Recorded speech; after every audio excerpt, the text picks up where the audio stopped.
এরকম একটা চিংড়ি মাছের পাতুরি খেয়ে দেখবেন, এই পাতুরিটা খেলে মুখ থেকে ছাড়বে না। আর এই পাতুরিটা করার জন্য আমি কিছুটা চিংড়ি মাছ নিয়ে নিয়েছি, আর চিংড়ি মাছের খোসা ছাড়িয়ে ভালো করে চিংড়ি মাছটা ধুয়ে রেখেছি। আর এখানে পাতুরি করার জন্য মিষ্টি কুমড়োর পাতা নিয়েছি।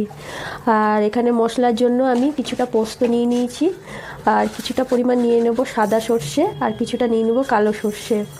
আর লঙ্কার ঝালটা যে যেমন খাবেন সেই অনুপাতে কাঁচা লঙ্কা এর মধ্যে দিয়ে দেবেন। এই পেস্টটা বানিয়ে নিয়েছি। চিংড়ি মাছগুলো একটা পাত্রে রাখা ছিল, তার মধ্যে আমি দিয়ে দিলাম কিছুটা পরিমাণ হলুদ, কিছুটা পরিমাণ লবণ দিয়ে দেব, আর দিয়ে দেব সর্ষে পোস্তর যে পেস্টটা করে রেখেছিলাম সেই পেস্টটা, আর একটু কাঁচা সর্ষের তেল অবশ্যই দিতে হবে।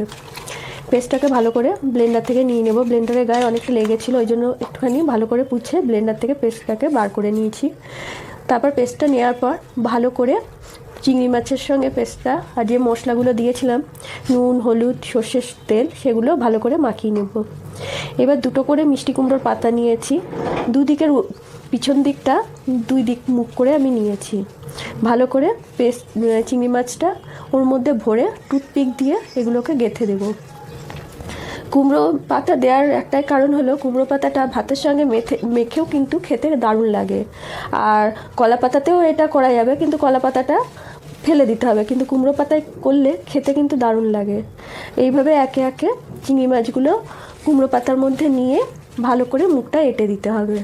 আর কুমড়ো পাতাগুলো ভাজলেও বেশ সুন্দর নরমও হয়ে যায়। এইভাবে অনেকগুলোই আমি চিংড়ি মাছের পাতুরি আমি বানিয়ে নিয়েছি। আর এরকম পাতুরি কিন্তু গরম ভাতের সাথে কিন্তু দারুণ লাগবে। তবে গত কয়েকদিন ধরে একটা জিনিস বুঝলাম, যে নেট বন্ধ থাকায় প্রায় জীবনটা অচল হয়ে পড়ে। বেশিরভাগ সময়টাই মনে হচ্ছিল কি যেন একটা মিস করছি। তো যাই হোক, আজ শনিবার, আজকেই নেটটা সকালে ঘুম থেকে উঠে দেখি ফোনের নেটটা চলে এসেছে। এরপর কড়াইয়ে কিছুটা সর্ষের তেল দিয়ে দিয়েছি। দেওয়ার পর কুমড়ো পাতা যে চিংড়ি মাছ ভরে দিয়ে রেখেছিলাম সেই কুমড়ো পাতাগুলো কড়াইয়ে দিয়ে দেবো। আর যেদিকে মুখটা আটকানো সেই দিকটা কড়াইয়ের তলার দিক করে রাখতে হবে, তাহলে খুব সুন্দরভাবে ভাজা হবে। এইভাবে ঢেকে ঢেকে 10-15 মিনিট মতো ভাজতে হবে। আর কিছুটা কাঁচা লঙ্কা উপর থেকে ছড়িয়ে দিলাম। অনেক চিংড়ি মাছগুলোতে লঙ্কা দিতে আমি ভুলে গেছি, ওই জন্য উপর থেকে লঙ্কাগুলো আমি ছড়িয়ে দিয়ে দিলাম।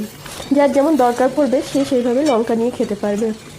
ঝালটা আমি বাড়িতে বেশি খাই, বাড়িতে আর কেউ ঝাল খুব একটা খেতে পারে না। এইভাবে দু পিঠ উল্টে উল্টে মিনিট 10-15 কিন্তু ভালো করে ভেজে নিতে হবে। আর অবশ্যই ঢাকা দিয়ে আর গ্যাসের হিটটাকে একদম লো হিটে রাখতে হবে। তারপর এইভাবে ঢাকা দিয়ে দিয়ে এগুলোকে ভেজে নিতে হবে। আর ভাজার পর দেখুন পাতাগুলো বেশ সুন্দর নরম হয়ে গেছে, দেখেই মনে হচ্ছে।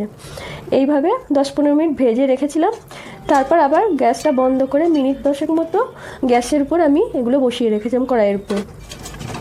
আমাদের এই চিংড়ি মাছের পাতুরি একদম রেডি। আর এইরকম পাতুরির সঙ্গে মুখে না বললেও চলবে, গরম ভাত ছাড়া কিছুই ভালো লাগবে না।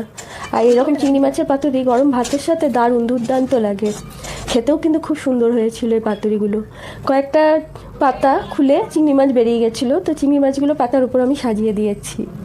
এইভাবে পাতুরিগুলি আমার রেডি হয়ে গেছে।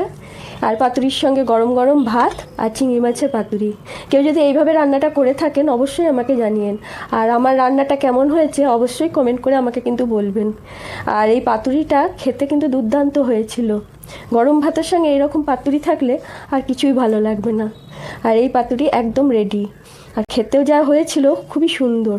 আমার তো খেয়ে খুব ভালো লেগেছিল। আমাকে অবশ্যই জানাবেন কেমন হয়েছিল।